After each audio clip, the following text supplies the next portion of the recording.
Maya Torres woke up at 5 in the morning, just like she had every day for the past 8 years.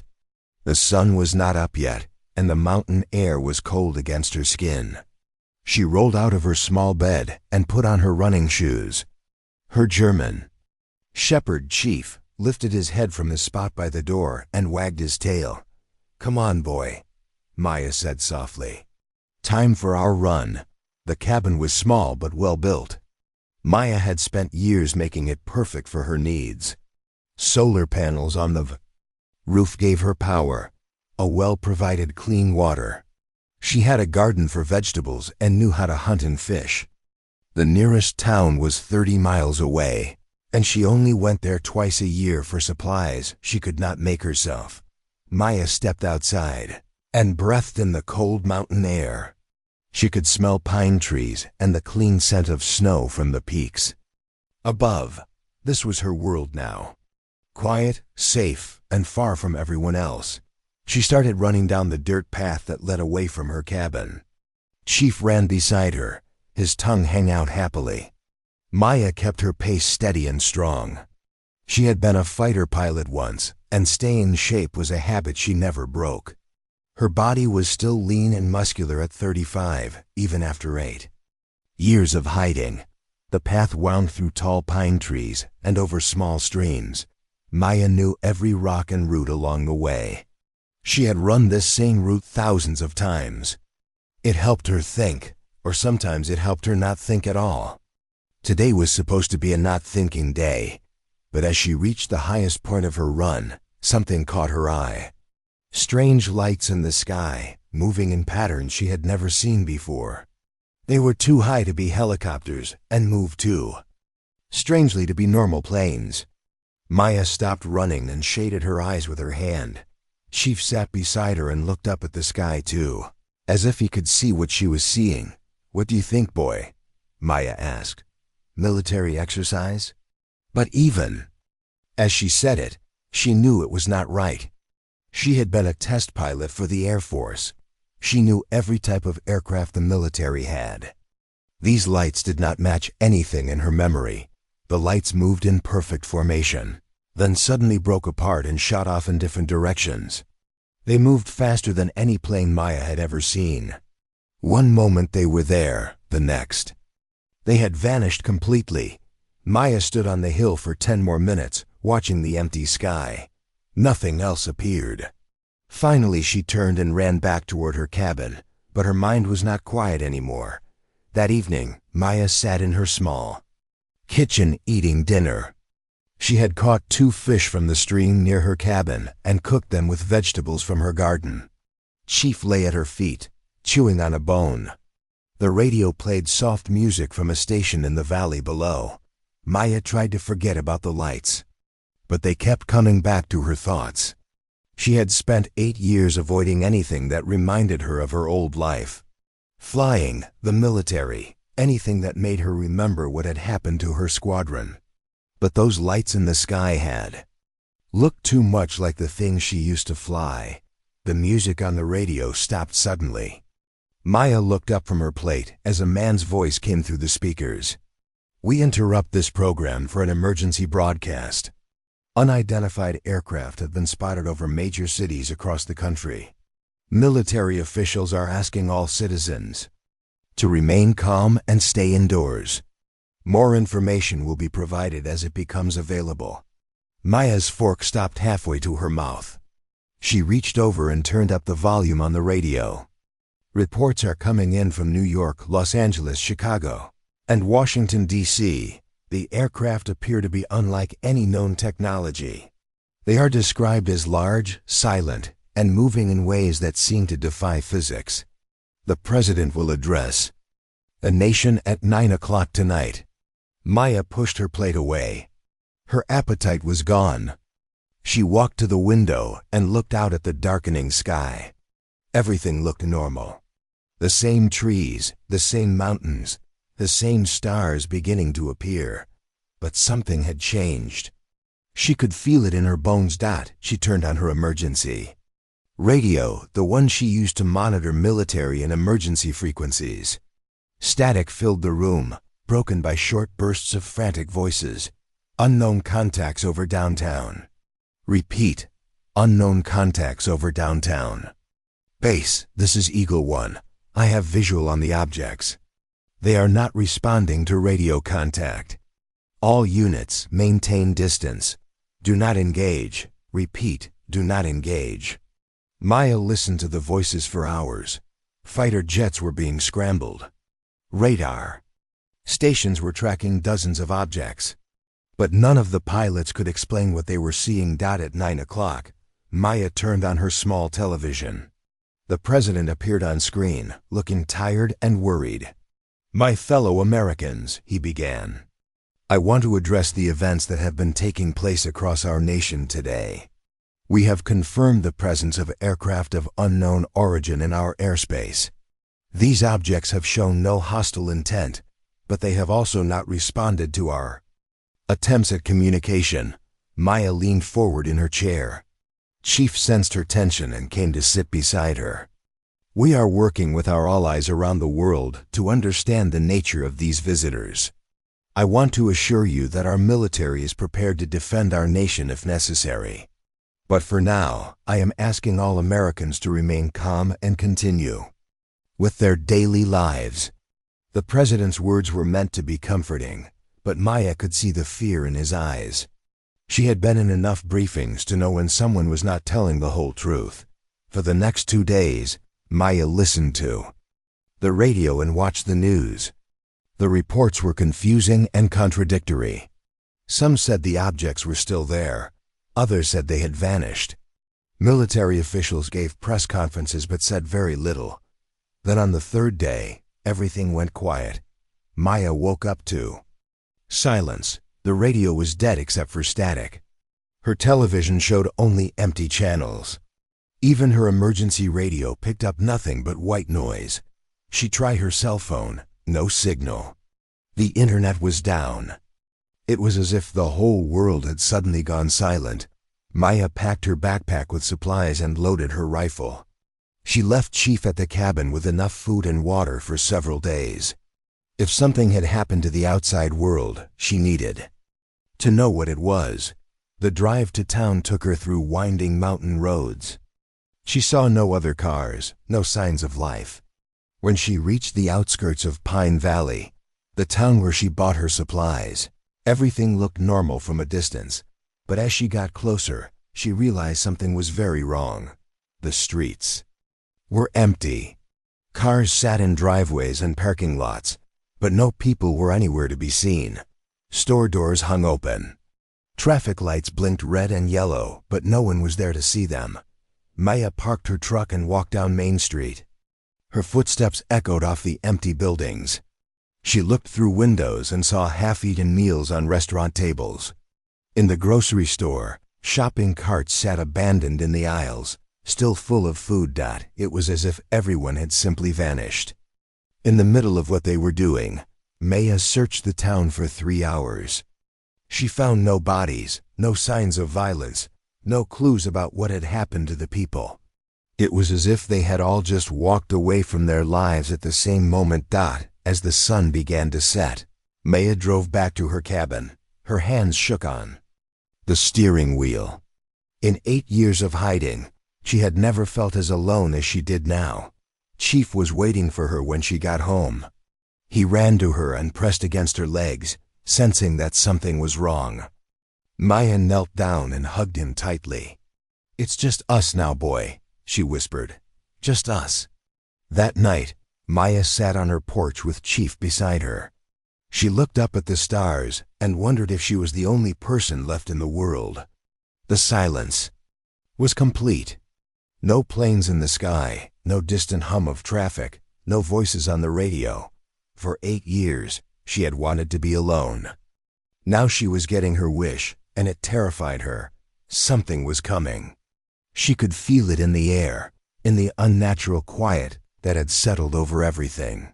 Her years of hiding were about to end, whether she wanted them to or not.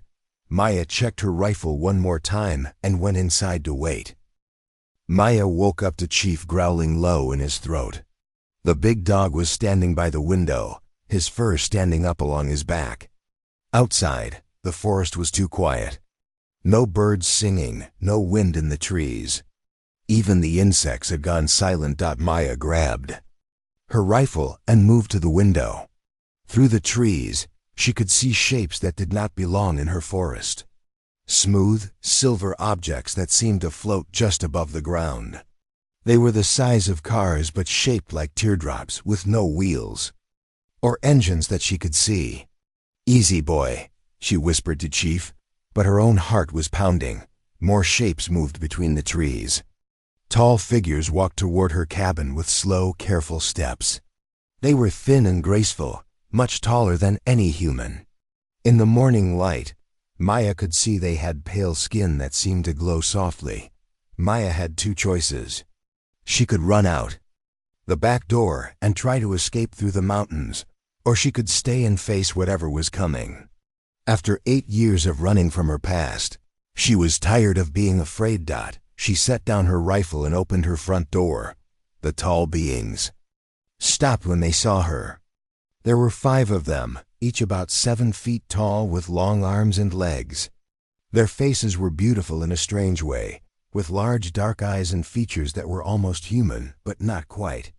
They wore clothes that looked like they were made of liquid metal, flowing and changing color in the light. One of them stepped forward and raised a hand. Maya felt something touch her mind, like a gentle voice speaking inside her head. "Do not be afraid, Maya Torres. We have been searching for you." Maya's knees almost gave out. The voice in her head was clear and calm, but it was definitely not her own thoughts. "How do you know my name?" she asked out loud. "We know many things about you, your service record, your flying skills, the accident that made you come to this place." The being's large eyes seemed sad. "We know about your pain." Maya felt anger rise in her chest. "You don't know anything about me. What did you do to all the people? Where is everyone? They are safe. We moved them to protect them from what is coming, but we could not find you. You hid yourself too well. Protect them from what?" The being gestured to the others, and one of them brought forward a small device that looked like a piece of crystal. When the being touched it, images appeared in the air above it. Maya saw space, filled with stars. Then something else came into view, ships, but not like anything she had ever seen. They were huge and dark, shaped like geometric puzzles with sharp edges and no curves. They blotted out entire stars as they moved. "These are the Devourers," the voice in Maya's head said. "They destroyed our world. Now they come for yours." The images changed. Maya saw a beautiful planet with blue oceans and green continents. Then, the dark ships arrived. The planet's surface turned gray and lifeless. The oceans dried up. The continents cracked apart. They consume everything. All life, all matter, all energy. They turn it into more of themselves. World after world falls to them. Maya stared at the images. "What does this have to do with me? We are called the Ethereals. We escaped when our world died, but we are few now. We have been fighting the Devourers for many years, but we are losing. They adapt to everything we try. They learn from every battle." The images showed space battles. Beautiful silver ships like the ones outside Maya's cabin fought against the dark geometric vessels. Many of the silver ships were destroyed. "We need help. We need pilots who can think differently than we do. Pilots who can be unpredictable. You want me to fly for you?" Maya laughed, but there was no humor in it. "I haven't flown in 8 years. I can't even look at a plane without remembering what happened to my squadron. We know about Flight Phoenix. We know it was not your fault." Maya felt like she had been hit in the stomach. Flight Phoenix was classified. No one outside the military was supposed to know that name. "The technology your squadron was testing came from us. We gave it to your government in secret, hoping to prepare Earth for what was coming, but the interface was not ready. The human mind was not compatible with our systems." My friends died because of your technology? Your friends died because we were desperate and made mistakes, but you survived, Maya Torres. Your mind adapted to our systems in ways we did not expect. You are one of only a few humans who can pilot our ships without dying. Maya sat down hard on her porch steps. Chief came and pressed against her side, sensing her distress. How many others? On your entire world, we have found perhaps 20. Humans whose minds can handle the interface. Most are pilots or people who work with complex machines. But you are the most compatible we have found. What happened to the others? The ethereal's mental voice became sad. Some we could not reach in time, others refused to help. A few tried, but could not handle the mental strain. You are our best hope. Maya looked up at the tall being. Why should I trust you? You could be lying about everything. The ethereal reached out with one long-fingered hand. Touch my hand. See the truth for yourself. Maya hesitated, then reached out and touched the being's skin. It was warm and smooth, like touching water. Suddenly her mind was flooded with images and feelings that were not her own. She saw the ethereal's memories. A beautiful world with crystal cities and forests of silver trees. She felt the terror as the devourer ships appeared in the sky. She experienced the desperate escape as refugees, fled in whatever ships they could find. She saw other worlds the devourers had consumed, hundreds of them, billions of lives lost.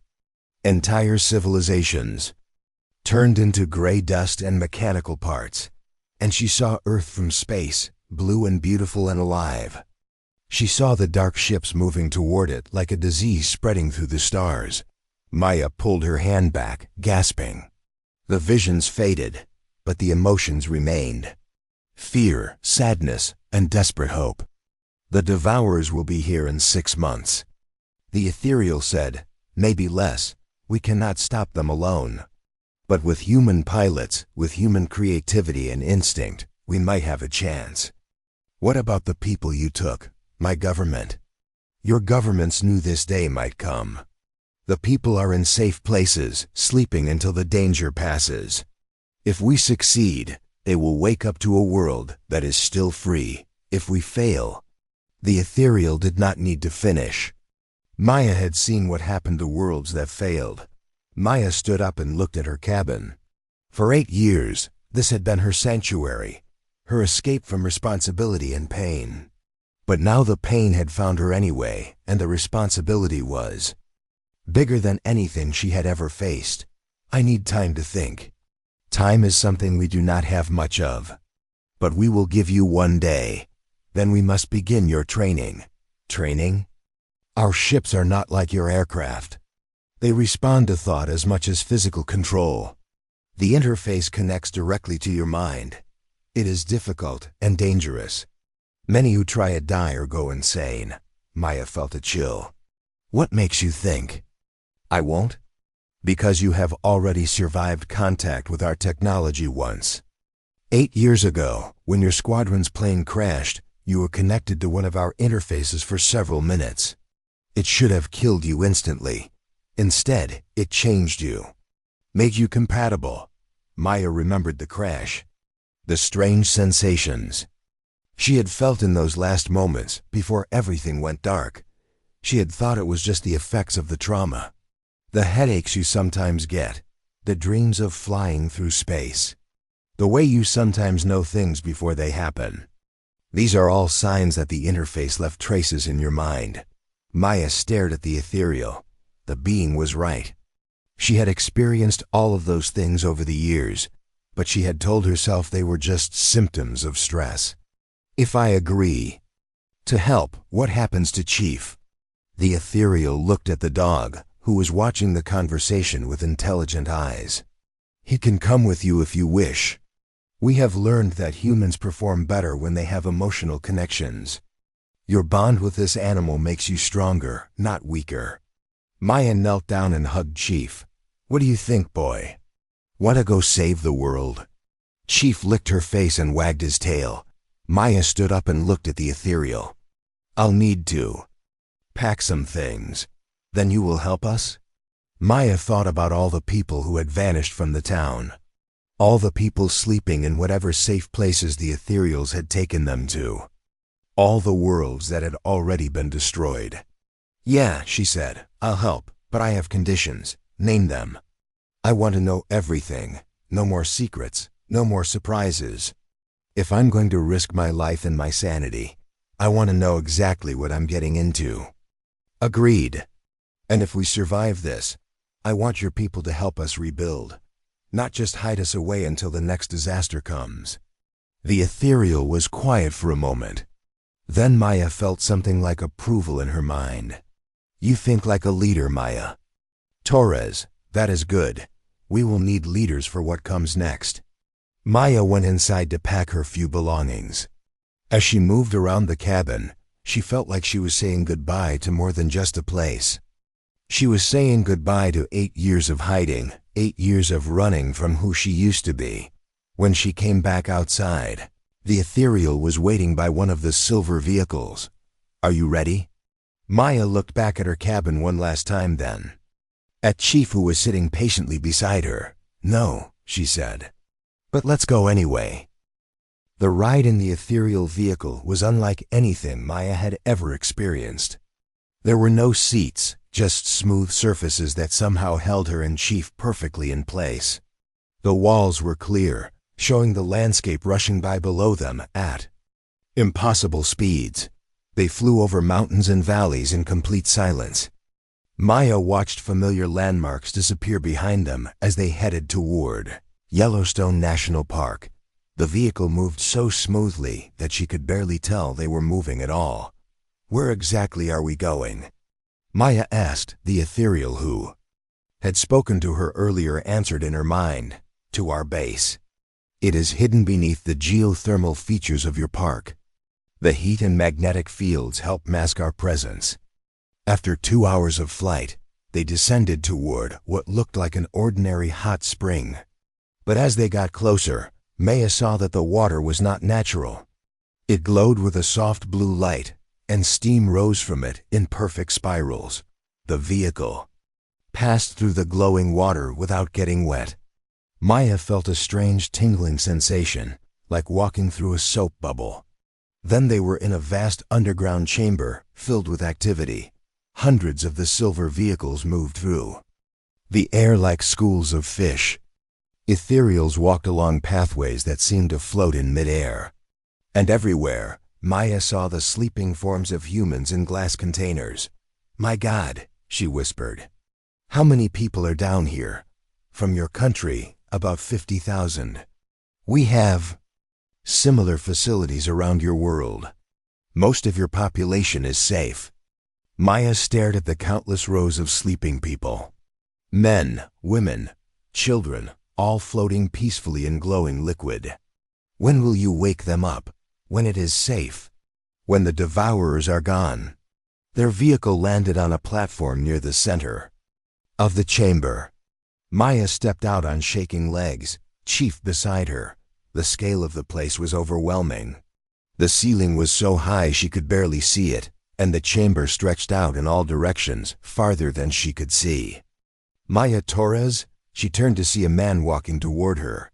He was middle-aged with gray hair and kind eyes behind wire-rimmed glasses. He wore clothes like the ethereals, but they looked strange on his human frame. I'm Alex Carter, he said, holding out his hand. I was a neuroscientist at Johns Hopkins before all this started. I've been working with the ethereals for 3 months now. Maya shook his hand, grateful to see another human face. How many of us are awake? About 30, scattered across different facilities. You're the 15th pilot they've brought here. Alex's expression became serious. Maya, I have to warn you. The training is dangerous. We've lost 6 people already. Lost them how? The neural interface. It's not like anything humans were designed for. The alien technology connects directly to your brain. Some people can't handle it. They have seizures, strokes, or their minds just break. Maya felt a chill. What makes them think I'll be different? Because you've been exposed to their technology before and survived. That crash 8 years ago. It left traces in your brain that make you more compatible, but it's still risky. Alex led her through the facility. They passed workshops where humans and ethereals worked together on strange machines.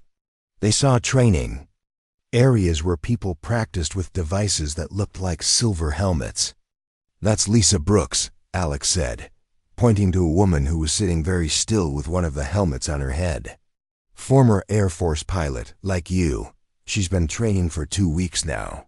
Maya watched Lisa. The woman's face was calm but intense, like she was concentrating on something very difficult. Sweat ran down her forehead despite the cool air. Suddenly Lisa's body went stiff.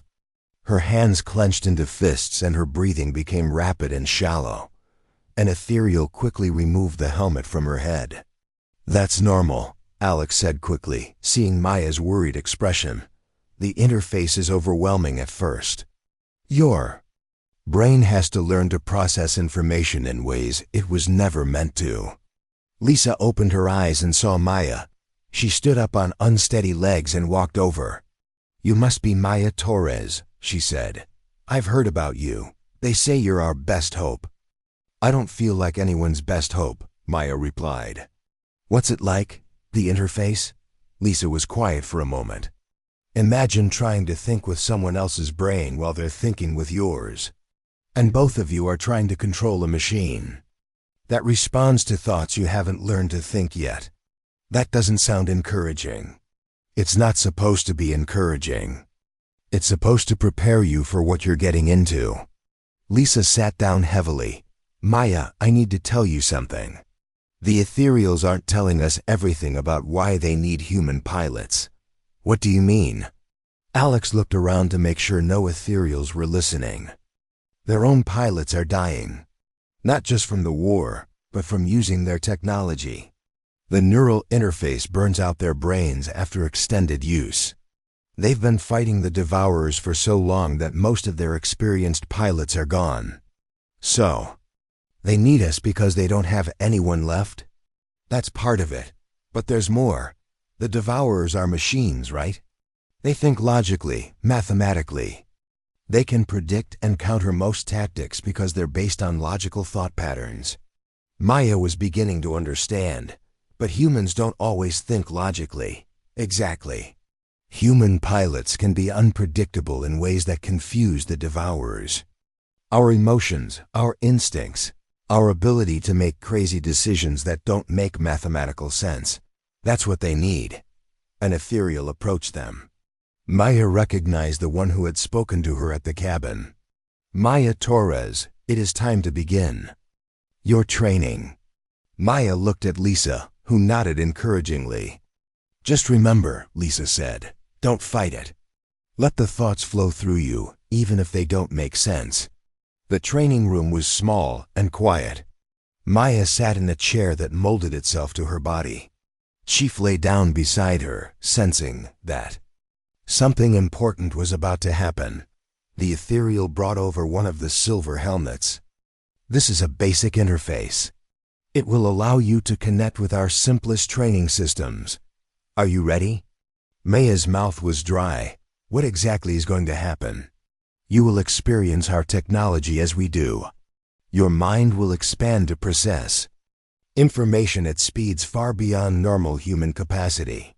You may see things that are not there, hear voices, feel sensations that have no physical cause. This is normal, and if my brain can't handle it, then you will die quickly, without pain." Maya appreciated the honesty, even if it wasn't comforting. "Let's do it." The ethereal placed the helmet on her head. For a moment, nothing happened. Then the world exploded. Maya's consciousness expanded beyond her body. She could feel the entire facility around her, sense the sleeping humans, the moving vehicles, the complex systems that kept everything running. It was like suddenly being able to see in all directions at once, while also hearing every sound and feeling every vibration. Information flooded her mind faster than she could process it. Technical specifications for alien machines, star charts, showing the positions of distant worlds. Combat data from battles with the Devourers. The knowledge poured into her brain like water through a broken dam. Maya tried to scream but couldn't find her voice. Her body felt like it was dissolving, becoming part of the vast network of alien technology. She was losing herself, becoming something else. Then she remembered Chief. She focused on the feeling of his warm fur, his loyal presence beside her. That connection to something purely human anchored her mind and gave her a point of reference. In the chaos. Slowly, carefully, she began to sort through the flood of information. Instead of trying to understand everything at once, she focused on one piece at a time. Like learning to fly a new aircraft, she had to start with the basics. The helmet was removed after what felt like hours, but had probably been only minutes. Maya gasped and opened her eyes. Her head pounded and her hands were shaking. "How do you feel?" the ethereal asked. "Like I've been hit by a truck," Maya said.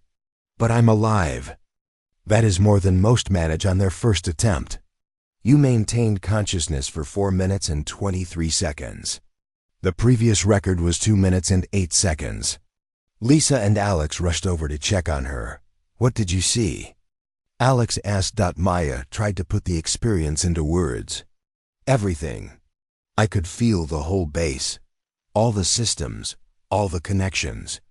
It was like being plugged into the internet, but if the internet was alive and thinking. That's the basic level," Lisa said. "Wait until you try interfacing with an actual ship." Over the next week, Maya trained every day. Each session was longer and more complex than the last. She learned to navigate through the alien information systems, to communicate with the base's computers using only her thoughts, to process data at superhuman speeds. But she also learned about the cost. After each session, she was exhausted and disoriented. Sometimes she had trouble remembering which thoughts were hers and which came from the alien systems. The headaches were constant, and she began to understand why the ethereal pilots were dying. During one training session, Maya discovered something that changed everything. While connected to the base's databases, she accessed files about her. Squadron's crash 8 years ago. The truth was worse than she had imagined. The prototype technology her squadron had been testing was not just ethereal equipment. It was a hybrid system designed to let human pilots interface with alien ships.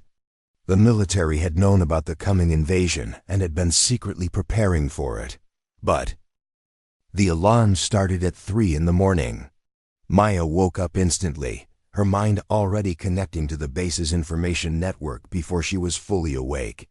The neural interface had become so natural that she barely noticed it anymore.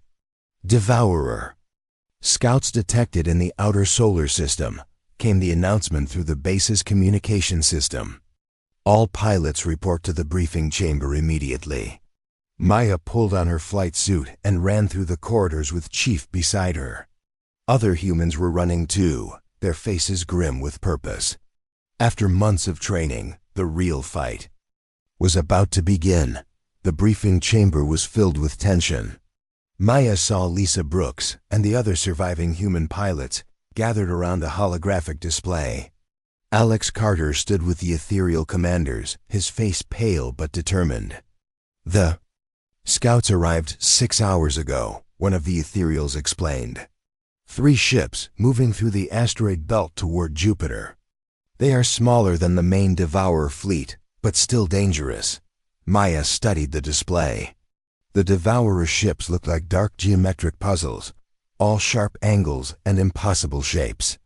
They moved in perfect formation, scanning everything. In their path, "What's their purpose?" Lisa asked. "To gather information about Earth's defenses and send it back to the main fleet. If they succeed, the Devourers will know exactly how to defeat us when they arrive." "So we stop them," Maya said simply. "It will not be easy.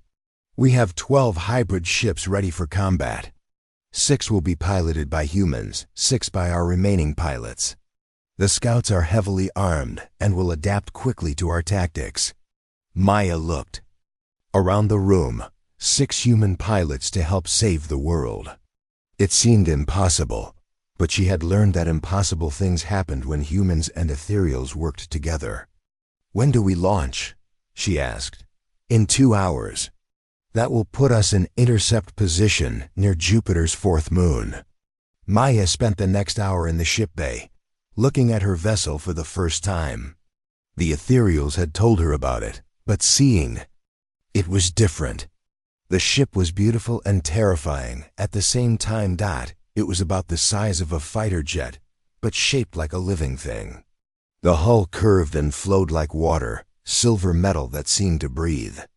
There were no visible engines or weapons, but Maya could feel the power humming inside it through her neural connection. "We have named it Phoenix," the ethereal technician told her. "After the squadron you lost, it seemed appropriate." Maya felt tears in her eyes. Her old squadron, her friends who had died testing alien technology, would fly with her again in spirit. "Thank you," she said quietly. Inside, the ship had no traditional controls. No steering wheel, no buttons or switches. Just a smooth seat surrounded by flowing surfaces that would connect directly to her mind. Sheaf would ride in a special compartment that was designed to keep him safe during the extreme forces of space combat. "Remember," Lisa said as they prepared, "to launch, don't fight the ship. Let it become part of you. Trust your instincts, even if they don't make logical sense." Maya nodded and climbed into her ship. The moment she sat down, the neural interface activated. Her consciousness expanded to fill the vessel. She could feel every system, every sensor, every weapon. The ship became her body, and space became an ocean she could swim through. The launch was smooth and silent. 12 ships rose from the hidden base and accelerated toward the outer solar system. Maya felt the incredible speed, but the ship's systems protected her from the crushing forces that should have killed her. Through the ship's sensors, space was alive with information. She could see radio waves, gravity fields, electromagnetic radiation. Jupiter grew larger ahead of them, its massive bulk surrounded by dancing moons. "Contact," came Lisa's voice through the communication system. 3 Devourer ships, bearing 27 Mark IV. Maya saw them on her sensors before her eyes could pick them out.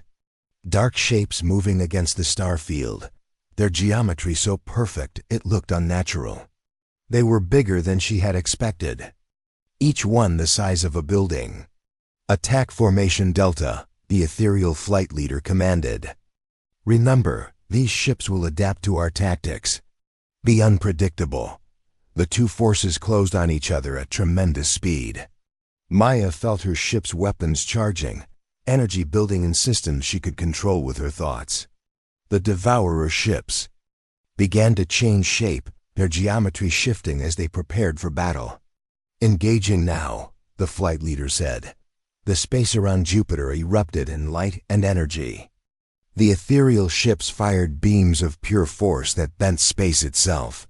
The Devourer ships responded with weapons that seemed to tear holes in reality.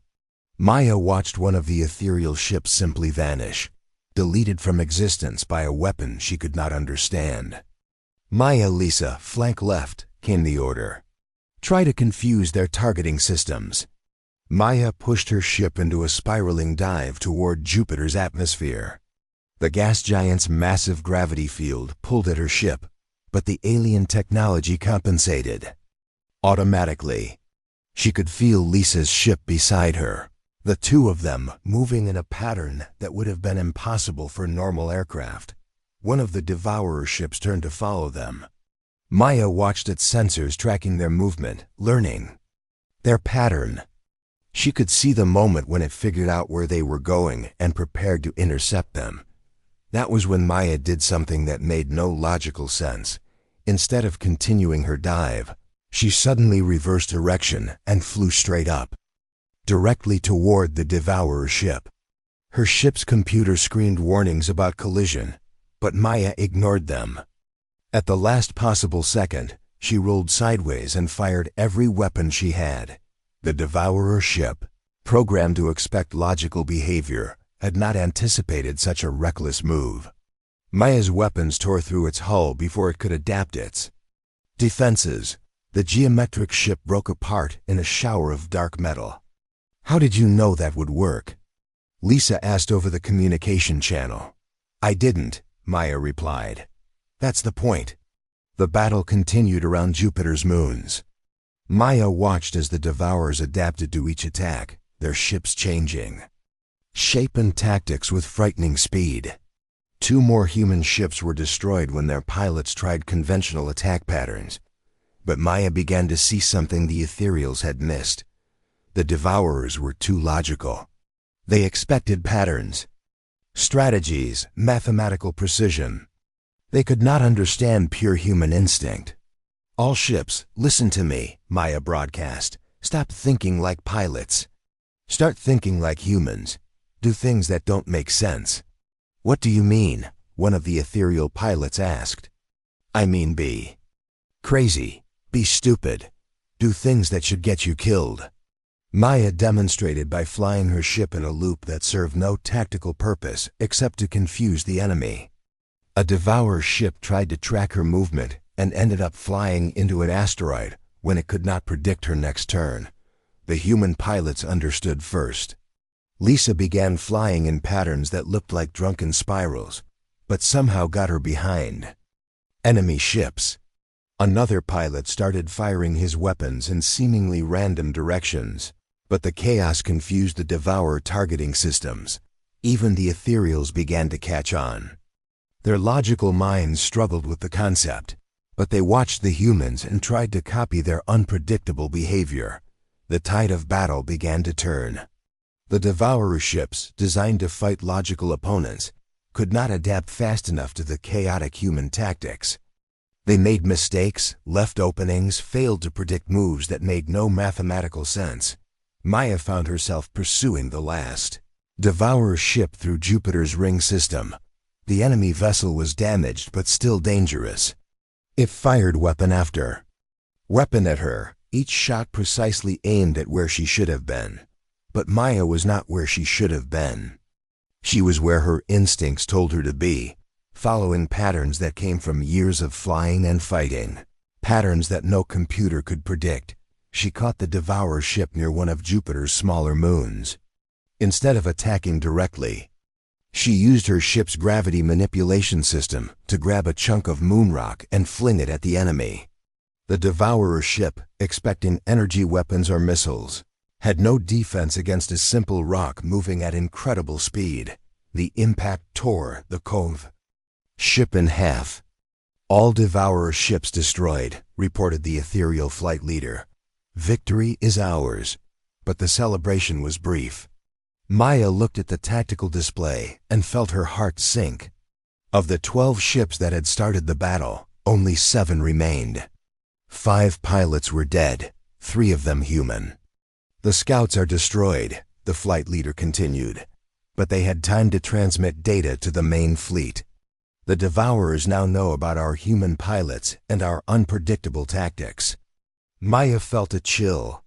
If the enemy could adapt to logical thinking, they would eventually find ways to counter human unpredictability too. "How long until the main fleet arrives?" she asked.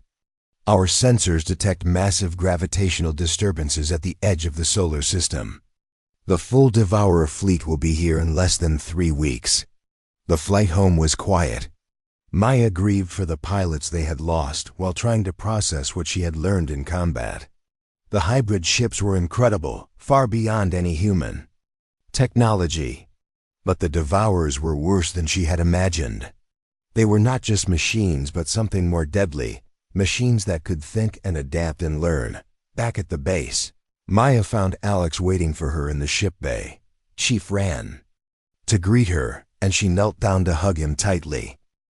The Devourer fleet arrived 2 weeks early. Maya woke up to alarms that were louder and more urgent than any she had heard before.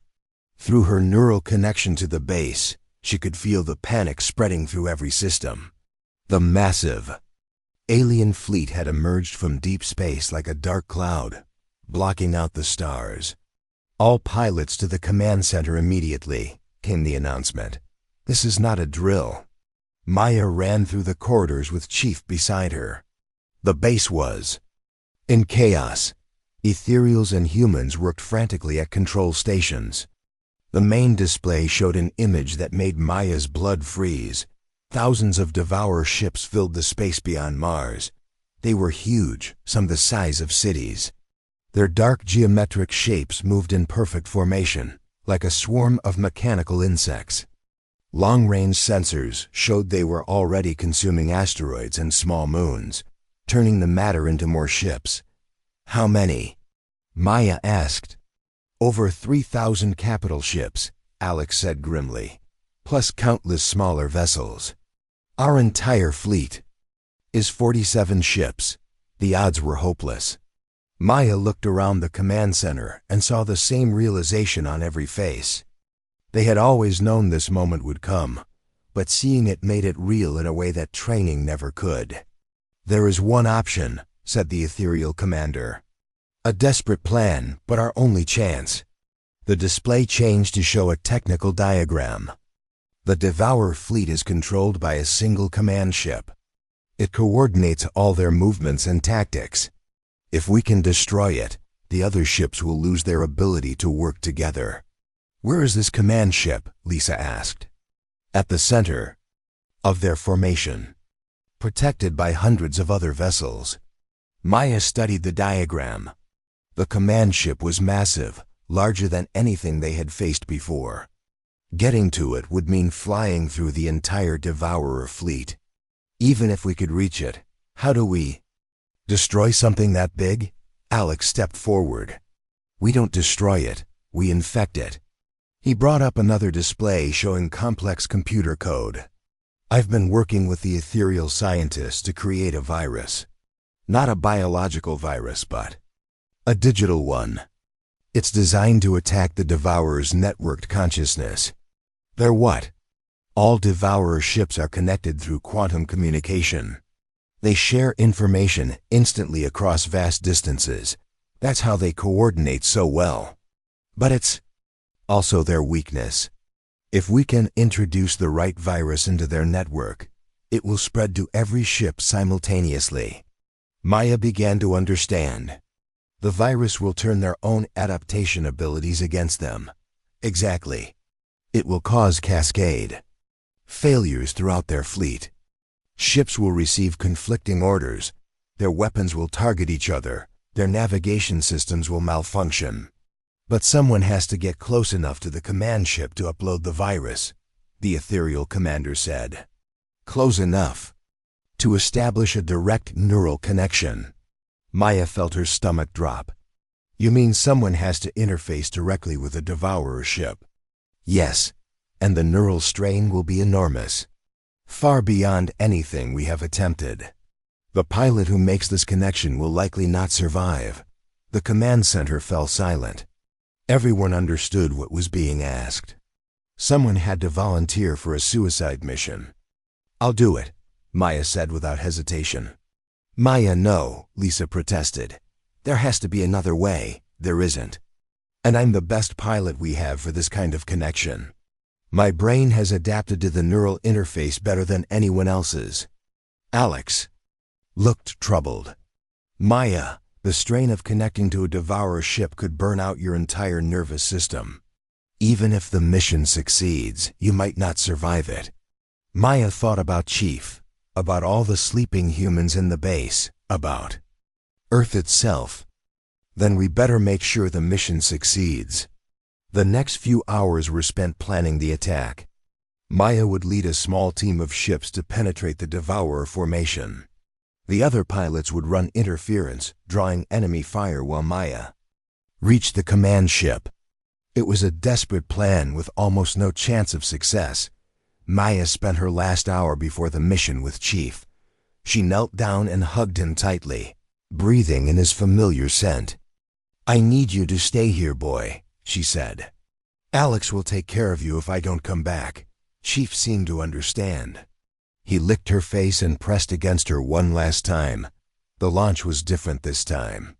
Only 12 ships rose from the Base, the last of their fleet. Maya felt the weight of responsibility as they accelerated toward the enemy. Billions of lives depended on what they did in the next few hours. The Devourer fleet filled the space ahead of them like a wall of darkness. Their ships moved in perfect geometric patterns, consuming everything in their path. Maya could see Mars in the distance, already partially stripped of its moons. "Remember," Maya broadcast to her team, "we only get one chance at this. Keep them busy, but don't take unnecessary risks. If this fails, there won't be a second attempt." They hit the outer edge of the Devourer formation at full speed. Immediately, hundreds of enemy ships turned to engage them. Space erupted in weapons. Fire as the small human fleet dodged and weaved through the massive enemy formation. Maya pushed her ship harder than she ever had before. The Phoenix responded like a living thing, bending and flowing through space in ways that should have been impossible. Behind her, she could hear Lisa and the others fighting desperately against overwhelming odds. One by one, her escort ships were destroyed. Maya watched their signals vanish from her display as brave pilots gave their lives to get her closer to the target. Each loss felt like a physical blow, but she forced herself to keep flying. The command ship loomed ahead of her, a massive structure that looked like a geometric mountain floating in space. It was protected by rings of smaller ships, all firing at Maya's lone vessel. Her ship's shields were failing, systems shutting down from the damage. "Maya, you've got dozens of ships on your tail." Lisa's voice crackled through the communication system. "I'm coming to help." "No," Maya replied. "Stick to the plan. I can make it." She dove toward the command ship's hull, her weapons clearing a path through the defensive fire. At the last moment, she pulled up and landed hard on the alien vessel's surface. Her ship's systems sparked and smoked from the impact. Maya activated the neural interface at maximum intensity. Pain shot through her head as she connected not just to her own ship, but to the Devourer vessel beneath her. The alien technology was cold and logical, completely unlike the warm flow of ethereal systems. She could feel the massive ship's consciousness, a digital mind that processed information at impossible speeds. It was aware of her presence immediately and began trying to expel her from its systems. Maya gritted her teeth and pushed deeper into the Devourer network. She could see the virus that Alex had created, a complex piece of code designed to exploit the weaknesses in the enemy's connected consciousness. But she had to get it to the right place in the system. The neural strain was incredible. Maya felt her body convulsing as her brain tried to process information it was never designed to handle. Blood ran from her nose and her vision began to blur. Through the connection, she could see the entire Devourer fleet. Thousands of ships moving in perfect coordination. Their combined intelligence focused on consuming Earth.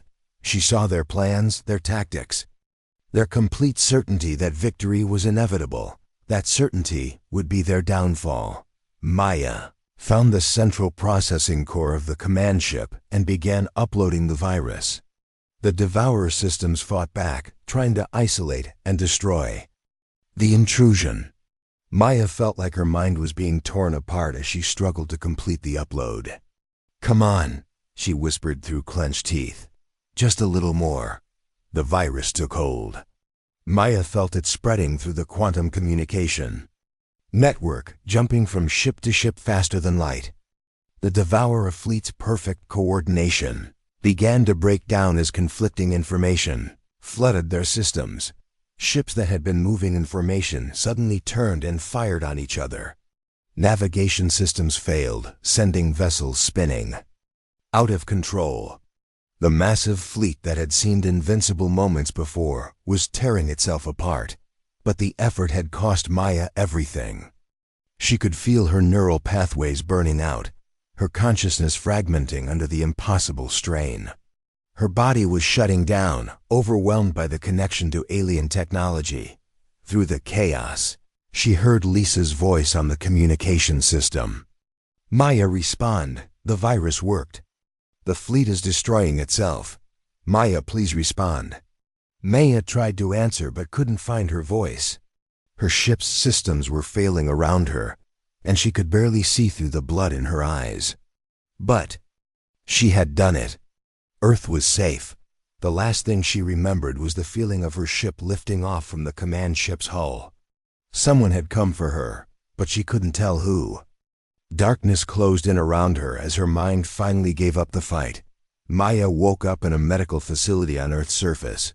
Sunlight streamed through windows, and she could hear birds singing outside. Chief was lying beside her bed, his tail wagging when he saw her open her eyes. "Welcome back," Alex said from a chair nearby. "You've been unconscious for 3 weeks." Maya tried to sit up but found her body weak and unsteady.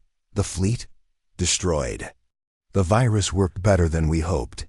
The devourers tore themselves apart. So completely that there's nothing left but scrap metal floating in space. What about the other pilots? Alex's expression grew sad. Lisa,